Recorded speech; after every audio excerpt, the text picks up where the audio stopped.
Hey, what is up guys? This is Anthony, aka BatBomb82, and today I'll be doing a review of the DC Comics Designer Series of Greg Capullo's Green Lantern from DC Collectibles. Now, taking a look at the front, we can see that the figure is showcased in your standard Designer Series window box packaging. Turning the box around, we can see all four figures from this wave, including Aquaman, GCPD Batman, Green Lantern, and Superman. So with the box out of the way, let's crack this figure open and see what we have inside. And here is Green Lantern out of the box. And man, I must say, this figure is just okay. I do like the sculpt and the paint apps, but overall he somewhat comes off a little bit bland.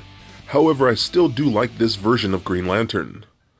So with this figure finally in hand, let's take a closer look at Green Lantern. Alright guys, now let's take a closer look at Green Lantern. Now this is the Hal Jordan Green Lantern, and it's pretty cool. I will say it's probably one of my least favorite Capullo figures that we've gotten.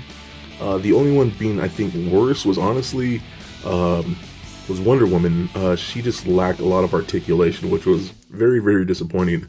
But this guy, I mean, he looks cool as far as the sculpt goes. I think when you just look at him, you know, standing vanilla like that, he looks pretty imposing. He looks really tough. And I do love the added detail, like here on the shoulders and things like that. But you'll see what I'm saying as far as not the best one from the Capullo line, but he's pretty cool for the most part. So the head, once again, I think really captures Capullo's artwork. I do like that quite a bit. Really nice mask right there. I love the fact that the green on the mask is done like a gloss. It's not flat, so it's a very different paint finish than the actual face itself, which is more of a flat. I love the hair sculpt like that. There seems to be at least two colors of browns in there, and there seems to be a darker brown wash in there to bring out the sculpt of that. Looks really, really cool. We do get a flat black for the bodysuit, for the legs and the arms and things like that. Same thing with the gloves. I kind of wish the gloves were done in like a gloss white, but they are done in a flat white. And the ring, to me, I don't know, it's obviously it's not going to be crazy detailed, but I kind of feel like, I don't know if it could have been bigger, or maybe just done with like a metallic paint like this, but it just seems to be like a flat green. To me, you know, maybe that's being a little nitpicky, but it's a little disappointing. But the metallics on this thing, like his upper body suit right here, look very, very nice. You could even see the gloss coming off my lights right there. You can see how it shines and whatnot. Really, really cool. Same thing with the boots. The boots are done in that metallic green as well. So the aesthetics for the most part are pretty cool. Like I said, I think he looks really good. So let's take a look at articulation now. So the head is on a ball joint, rolls around just like that, does turn left and right, up and down a little more. And I'm always an advocate of characters who fly should be able to look up almost just straight out. You know, when you want to get some flight poses in like that, you want him to look like straight up. You know what I mean? So it's not terrible. I mean, it's okay and you can get away with it. I just wish it looked up a little bit more. So we got ball joints to the shoulder, go up and down and out about that for. You can see they don't even go a full 90 degrees. They're still kind of pointing down a bit, which is a little disappointing. Rotate at the bicep, single bend at the elbow. Just like Aquaman that I reviewed already, no joints at the actual wrist, but we do get a glove cut, so it allows it to rotate just like that.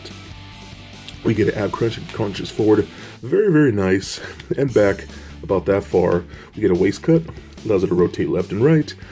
He can only kick up about that far. Now, the Batman figure from this wave for the GCPD Batman had really good hip articulation, but for some reason him, and I know Aquaman as well, really lack.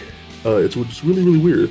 So it's a little downgrade from that figure, which I don't know what it is. Maybe it's the sculpt's too bulky, I'm not sure, but he can only kicks about that far, kicks back about that much, and you can kind of see with my particular figure, there's a little bit of paint chipping right there inside the hip. So I don't know if it's rubbing in there or what, or it was just like that straight out of the packaging. I'm not sure, but there's a little bit of paint chip right in there.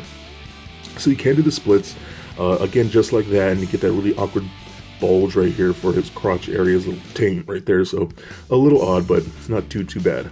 You do get a thigh cut, rotates left and right, double jointed knees that work very, very nice.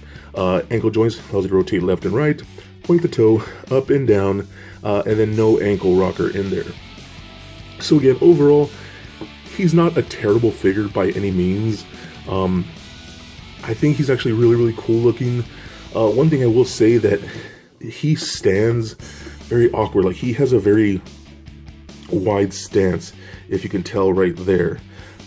He just does, to me, it doesn't look right, and you can get him to stand, but my particular figure has kind of weak angles. You can see I'm struggling just a little bit, so you have to play with him a bit. So I think it's just my particular figure. The ankles aren't as sturdy as I would like. But overall, it looks really cool, but again, it's just not my favorite from the Capullo series line. But even still, though, I think you would actually really like him, especially if you want to round out the Capullo Justice League line. So for a quick size comparison, here he is standing next to a Marvel Legends Captain America figure, as well as a DCUC Batman figure.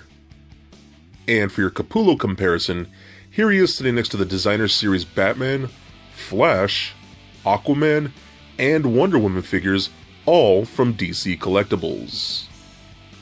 And just for fun, here he is standing next to little Lego Bat-Bomb. So there it is, guys. My review of the DC Comics Designer Series Greg Capullo's Green Lantern from DC Collectibles.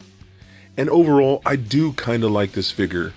He does have some problems as far as his articulation, and somewhat just comes off as a bland figure. But his great sculpt and paint apps make for somewhat of a decent Green Lantern Hal Jordan figure. So please comment, like, and subscribe. Stay nerdy, my friends. Peace.